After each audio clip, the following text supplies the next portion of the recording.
যারাই দেখছেন Android take tips বাংলার ভিডিওটি সবাইকে স্বাগত জানাচ্ছি। বন্ধুরা, আজকাল আমরা মোবাইলে হয়তো অনেক নাম্বার সেভ রাখি, বাট যখন মোবাইলটি হারিয়ে যায় বা চুরি হয়ে যায় অথবা আপনার সিম কার্ডটি যদি নষ্ট হয়ে যায় তাহলে সেই নাম্বারগুলি আর ফেরত আসে না।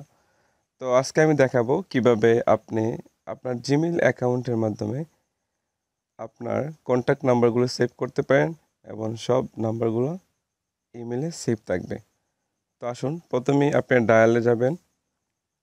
আপনার নিশ্চয়ই একটি অ্যান্ড্রয়েড ফোন আছে। তো আপনি ডায়ালে যাবেন। ডায়ালে গিয়ে আপনি যখন নাম্বারটি তুলবেন, এটা হচ্ছে আমার নাম্বার, ঠিক আছে? তো এই নাম্বারটি তোলার পর আপনি অ্যাড কন্ট্যাক্টে ক্লিক করবেন। তারপর ক্রিয়েট নিউ কন্ট্যাক্টে ক্লিক করবেন। ক্লিক করার পর দেখুন, আমি দেখতে পাচ্ছি আমার এখানে 4টা ইমেল শো করতেছে। তো আমি ডিভাইসও সেভ দেব না, সিমও সেভ দেব না।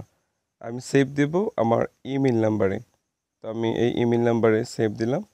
তারপর সাপোর্ট আমি একটি নাম লিখে দিলাম।